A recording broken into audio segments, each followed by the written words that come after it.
Vamos começar hoje a nossa conversa. Hoje tenho o prazer de ter a companhia do José Manuel Abreu. José Manuel foi licenciado do Instituto Superior de Agronomia, doutoramento e agregado pela Luísa, Universidade Técnica de Lisboa. De assistente a professor associado do ISA. Foi professor catedrático de Ciências Agrárias da Faculdade de Ciências do Porto, consultor técnico de empresas agrícolas e agroindustriais, membro ativo da Sociedade Portuguesa de Pastagens e Forragens e neste momento também está como empresário agrícola.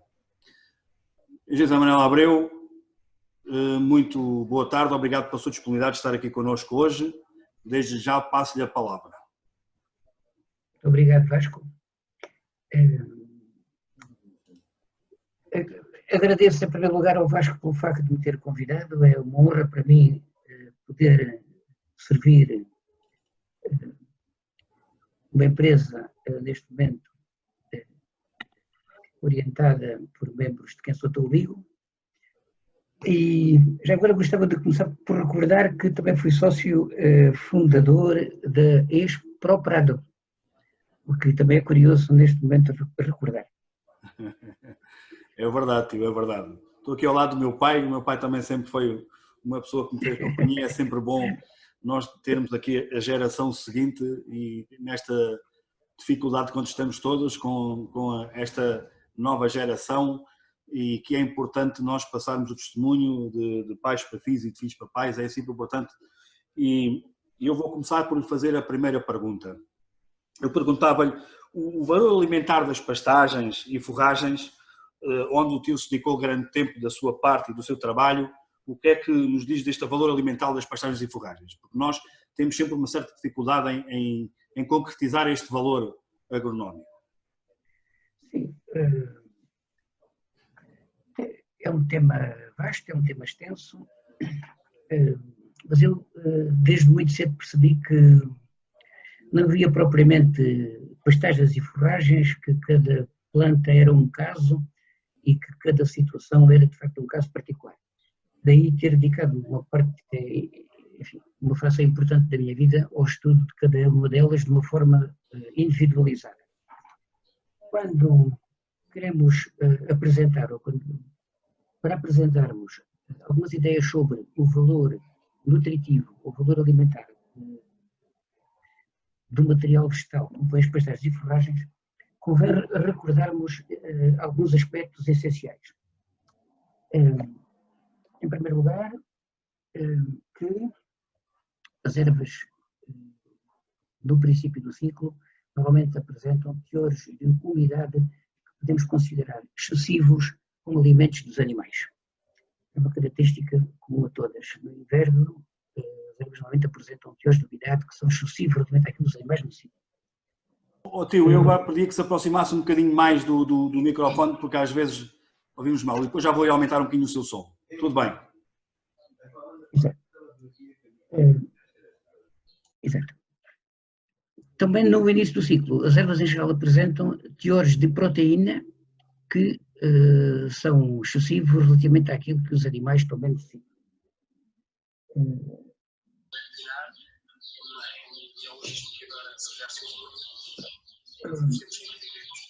Portanto, as ervas no início do ciclo apresentam teores excessivos de umidade, normalmente de proteína e frequentemente também de alguns elementos, como por exemplo o potássio. À medida que o ciclo de desenvolvimento das ervas vai evoluindo, os teores de matéria seca da planta vão tendendo a diminuir, os teores de proteína normalmente tendem a diminuir, os teores de fibra tendem a aumentar.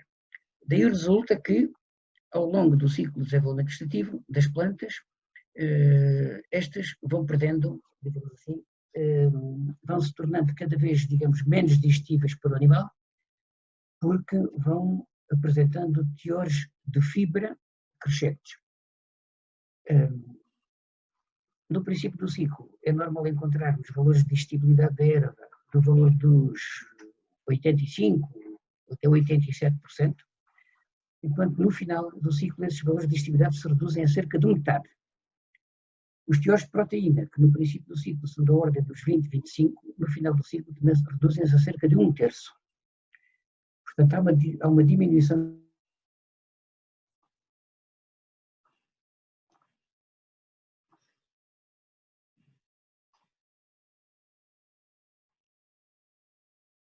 acréscimo acentuado.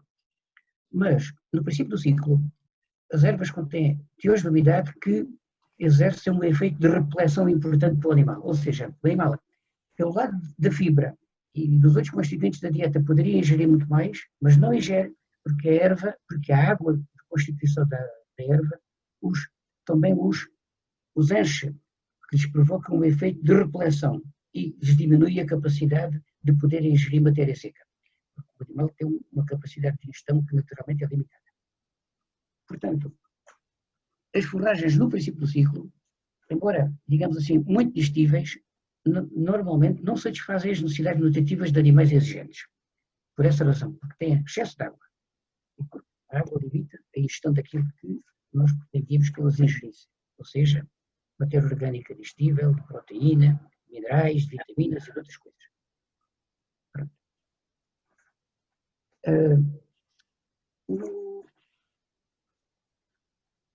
Exato. Acresce que a erva de inverno, para além de não satisfazer normalmente as necessidades que se ingerirem em pequenas quantidades, também apresenta desequilíbrios minerais que se refletem muitas vezes na saúde do animal, digamos assim, no metabolismo do animal. Em geral, no princípio do ciclo, as ervas têm teores de magnésio insuficientes, em particular as gramíneas, o que faz com que os animais possam, digamos, apresentar sintomatologias que se designam em geral por tetania da erva, ou seja, tremores musculares e situações de algum nervosismo aparente que se podem, digamos assim, corrigir melhorando ou compensando os desequilíbrios minerais da erva. Isto no inverno. Agora, passando para o verão. Vamos tratar primeiro de situações extremas. Passamos para o verão. Normalmente, no verão, a erva apresenta teores de fibra muito elevados. Portanto, teores de fibra muito elevados. Estes teores de fibra podemos traduzi-los de diversas maneiras. Há muita forma de falar em fibra de uma planta. Vamos falar em fibra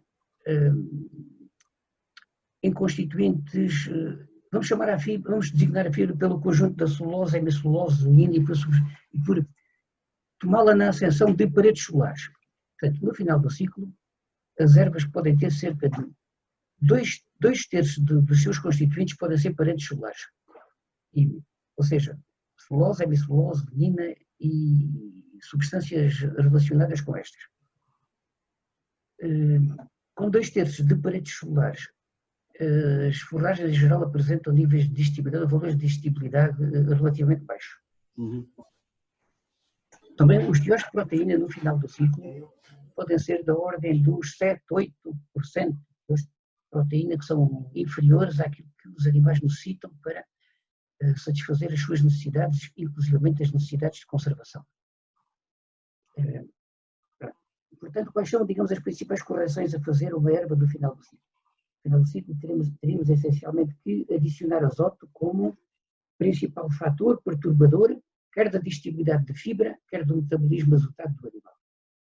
Temos aqui então duas situações extremas. No início do ciclo, ervas com pouca fibra, muita proteína, muitos minerais, muito descompensada. Ervas no final do ciclo, com muita fibra, pouca proteína, poucos minerais, também descompensada. Eu devo referir que não há, de facto, alimentos naturais completos. Não há nenhum alimento natural equilibrado. Nem sequer o leite, que dá para alimentar animais durante meses seguidos. Nem sequer os ovos, que também dão para criar animais durante... Não há alimentos naturais equilibrados. Todos os alimentos naturais, a prazo, acabam por manifestar desequilíbrios. E a erva não é exceção. Antes, pelo contrário. A erva só tende para apresentar alguns equilíbrios em fases muito restritas do seu desenvolvimento. Portanto, nós temos que saber ou conhecer quais são os desequilíbrios que podemos ter na erva para os tentar corrigir e daí conseguirmos tornar mais económica a utilização da erva. Porque não podemos deixar que sejam os fatores limitantes da erva a condicionar o seu valor. Muitas vezes os fatores limitantes da erva, do ponto de vista da alimentação do animal, podem ser compensados com custos com encargos muito pequenos para o produtor.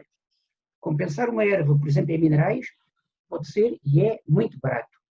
Os seus efeitos em termos de produto animal podem traduzir-se em valores muito elevados. Do mesmo modo, compensar uma erva em substâncias azotadas pode ser barato. O reflexo que advém para a produtividade pode ser muito elevada. Portanto, eu queria deixar aqui bem clara esta ideia. Quando falamos em valor nutritivo da erva, a partir do princípio que, por melhor que seja a erva, por amigos que sejamos desta causa, quer dizer, não devemos também, quer dizer, considerar que aquilo é um alimento equilibrado. Não. Há sempre alguma coisa a fazer para melhorar aquilo. E a tecnologia aí também tem uma palavra importante a dizer neste caso. Este é o primeiro aspecto relacionado com o alimento, o valor nutritivo da erva. Eu pedi que se aproximasse um bocadinho mais do microfone, para a gente ouvir um bocadinho melhor. Agora, quando falamos em valor nutritivo da erva, sim. Quer dizer, devemos preocupar-nos essencialmente com o valor energético da erva. E também com o valor azotado, depois com o valor mineral e com o valor vitamínico. Eu digo, em primeiro lugar, com o valor energético, porque é a componente cara da dieta. A componente mais cara da dieta é, sem dúvida, a energia. Ou seja, no fundo, a energia pode traduzir-se de uma forma muito simples na quantidade de matéria orgânica digestível que o animal pode ingerir. Ou, se quisermos, em última análise, na quantidade de carbono que pode passar da erva para o organismo do animal. Porque é a forma mais simples de traduzir esta ideia. Mas, em primeiro lugar, a energia. É o elemento de carne de uma dieta. Normalmente a energia, ou seja, a satisfação das necessidades energéticas do animal, corresponde normalmente a cerca de 2/3 dos custos de alimentação do animal. Pronto. Em segundo lugar, devemos preocupar-nos com a satisfação das necessidades azotadas. Porque o azoto tem muita importância do ponto de vista metabólico, não há vida sem azoto, isto é o Lavoisier e toda a gente sabe, mas a satisfação das necessidades azotadas normalmente corresponde a cerca de 1/3 dos custos de alimentação dos animais. E depois, preocupar-nos com a satisfação das necessidades minerais, que, lembrando a lei do mínimo de Mitscherlich, a lei de Liebig e a lei de Mitscherlich, quer dizer, os minerais podem também comprometer altamente a produtividade dos animais se as dietas não forem equilibradas nos minerais. E portanto, lá mais dia, a satisfação das necessidades em minerais dos animais pode fazer-se apenas com cerca de 5% dos custos da alimentação. Não vale a pena deixar andar animais desequilibrados, desnutridos do ponto de vista mineral, quando no máximo se gastarão 5% dos custos da alimentação dos animais, quer dizer, em minerais. E surpreende-me realmente que não haja uma empresa em Portugal que venda misturas de minerais para compensar a erva. É uma responsabilidade tremenda, tenho falado nisto várias vezes, ninguém quer saber, mas pronto, olha, acho que aqui fica um desafio à tua pessoa, agora como empresário, estarei disponível para ajudar a formular alguns estudos que possam compensar a erva com grande reflexo na produtividade. Já estamos para ver. Portanto, temos aqui, pronto. Então ficamos, só para terminar, ficamos então com o problema, gostaria tanto de dizer qualquer coisa sobre a composição mineral, perdão, sobre o valor nutritivo da erva na primavera. Sim. Na primavera há ali uma fase, portanto, em que há um certo equilíbrio energia-azoto. Há um certo equilíbrio na relação carbono-azoto. E quando digo carbono-azoto, também estou a referir-me a carbono-azoto, cálcio-fósforo, magnésio-enxofre, potássio, ferro, cobre, cobalto, iodo, manganês, zinco, uma série de coisas. Ali, na primavera é quando, digamos assim, estes equilíbrios se conseguem fazer de uma forma mais razoável. Sim, sim. Então, Salótio, outra pergunta que eu queria fazer era, estas diferenças de qualidade entre gramíneas e leguminosas, como é que podemos alimentar estas diferenças? Em nível de qualidade, quais são um problema este que nós temos sempre, esta história de que a qualidade entre as gramíneas e leguminosas, há algumas diferenças. Claro que há diferenças e pode haver diferenças grandes, mas também há diferenças entre as gramíneas. Então, por exemplo, dentro das gramíneas e dentro das leguminosas podemos distinguir as espécies pratenses e as espécies forrageiras. As pratenses são aquelas que, por mais que se esforcem, não conseguem produzir mais de 15% da sua matéria seca em semente. quer dizer, são aquelas que são valorizadas ou que têm que ser valorizadas pela sua biomassa vegetal, pelas suas folhas e pelos seus caules. As pratenses, porque a quantidade de semente que produzem são relativamente limitadas e, portanto, são valorizadas pela quantidade de folhas e coisas. As forrageiras são plantas que normalmente reagem menos bem ao corte, portanto, reagem mal ao corte. Muitas vezes são exploradas num único corte. E mesmo quando se faz um corte, podemos ter que ter em atenção a quantidade de semente que elas produzem. Aqui posso dar-te como exemplo de situações extremas. Por exemplo, o caso do milho. O milho chega a ter 45%, 50% de semente na matéria seca da parte vegetal, da parte aérea. É uma forragem que é valorizada pela semente. Tem uma digestibilidade que vai diminuindo até valores de ordem dos 72% para a matéria orgânica. E a partir dos 72% mantém-se durante bastante tempo, porque a perda de digestibilidade dos caules pode ser compensada pelo aumento da quantidade de grão. Até teores de matéria seca da planta da ordem dos 30, 35, 33, 35%. Quer dizer, em menor escala, este fenómeno da compensação do valor nutritivo pela quantidade de grão que se produz também se pode conseguir com cereais imaturos. Por exemplo, com trigos de grande produção, com cereais que tenham índices de colheita elevados. À medida que o índice de colheita do cereal vai diminuindo, a fase de corte da planta vai regredindo, vai-se andando um bocadinho para trás. Porque a planta, digamos, vai deixando de ser compensada no fim com grão. O grão vai deixando de compensar a perda de digestibilidade dos caules. Então, quer dizer, portanto, temos que ver a coisa do ponto de vista de gramíneas e leguminosas, é verdade, mas dentro de cada uma dessas famílias há diferenças muito grandes entre as diferentes espécies, as diferentes variedades, as diferentes épocas do ano, os diferentes tipos de solos. Portanto, quer dizer, se quisermos, o conhecimento do valor nutritivo de cada uma, caso a caso, é importante porque as diferenças são grandes. Embora haja padrões gerais de comportamento, mas as diferenças são grandes.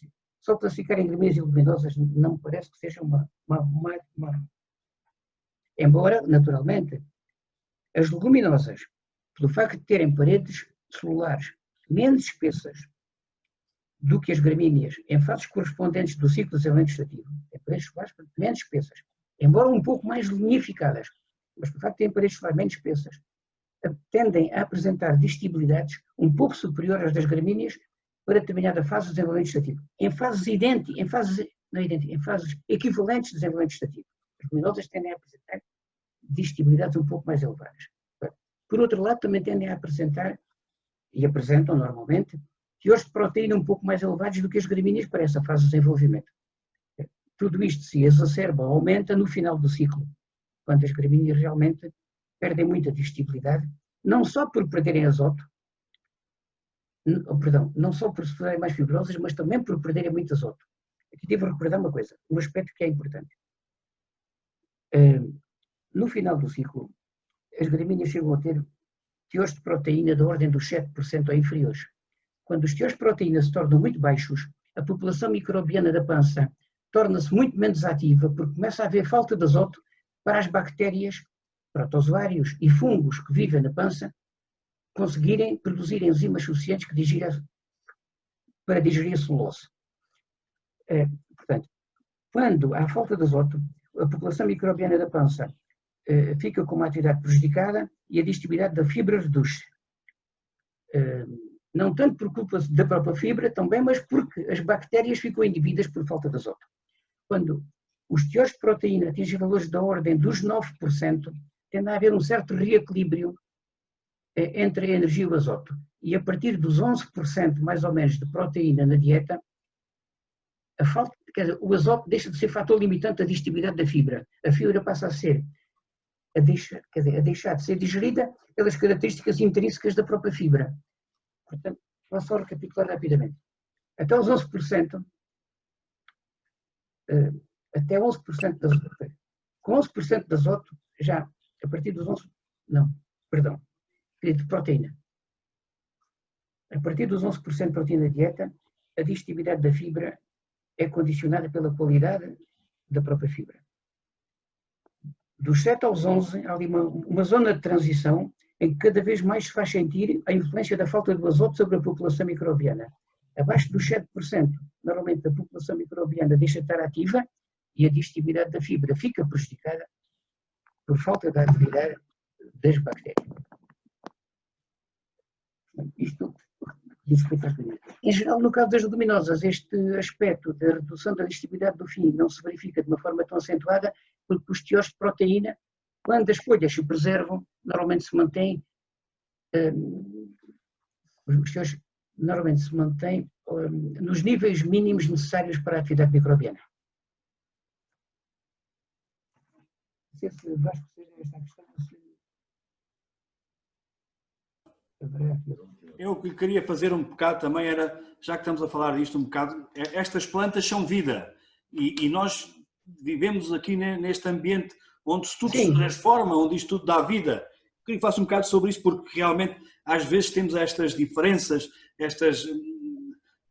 que às vezes estas plantas fazem parte de uma...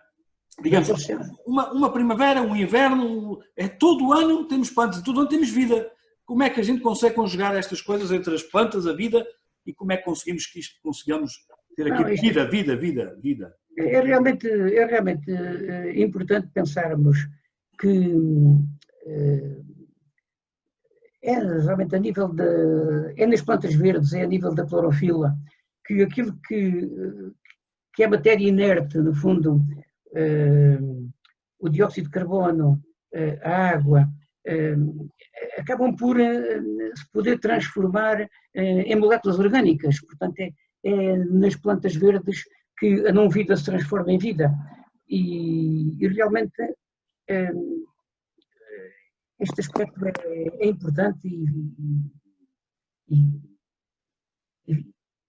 e faz-me pensar que a maior parte das pessoas creio que não atribuirá às plantas a importância que elas têm como fator de vida para nós. Quer dizer, sem plantas realmente não haveria vida, não haveria oxigênio, não haveria sequer reservas de energia, quer dizer, a vida na Terra seria impensável. Eu, enquanto estava na zootecnia, tinha alguma satisfação pelo facto de estar...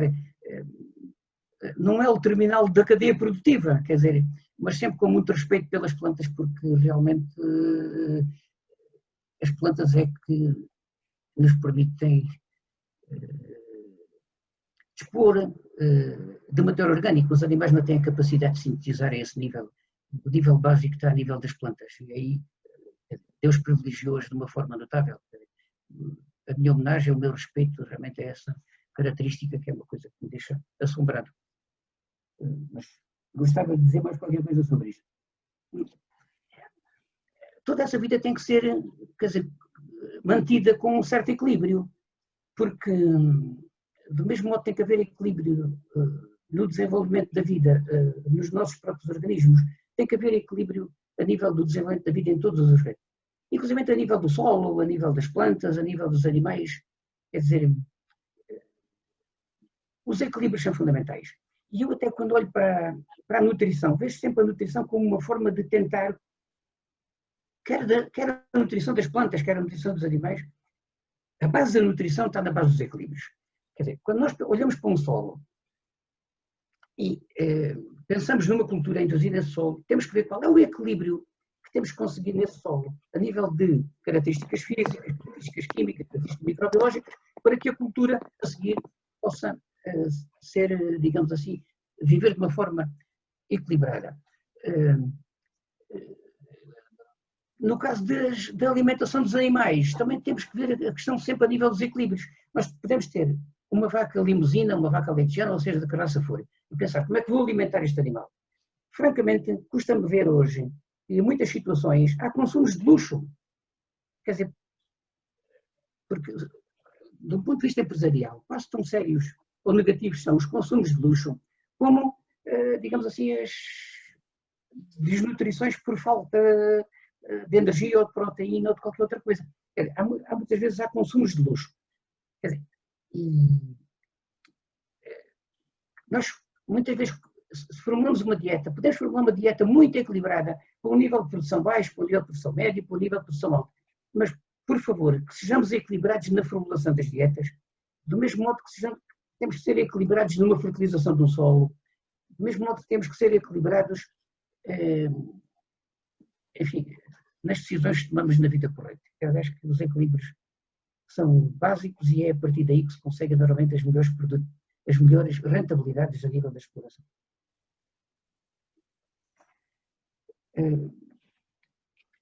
Referimos aos consumos de luxo, não sei se temos que ter um bocadinho de ideia de que um animal, ao longo do seu ciclo produtivo, quer seja uma vaca, uma ovelha, uma cabra, uma porca, ou seja o que for, pode ter, ou deve manter-se numa condição corporal que seja aquela que para determinado momento fisiológico da vida do animal seja mais adequado. O mais adequado, quer do ponto de vista da produtividade, quer da saúde, quer também da economia da exploração e da rentabilidade, da produção pecuária. E há fases da vida dos animais em que eles até andam melhores, quer dizer, se não estiverem com condições corporais excessivas, nem a mais nem a menos. E deveríamos, de facto, ter esse aspecto em atenção e hoje, francamente, não me parece que as explorações pecuárias muitas vezes tenham em conta estes aspectos. Podemos depois...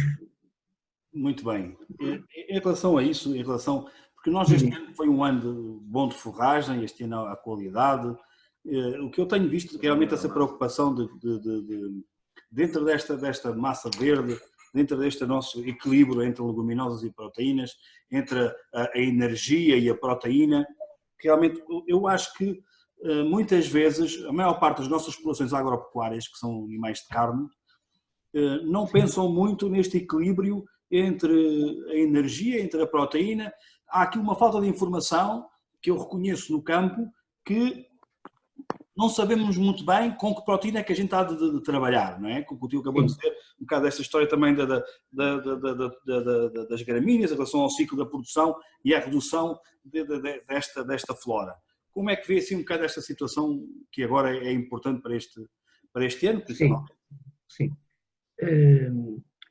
Quero parecer que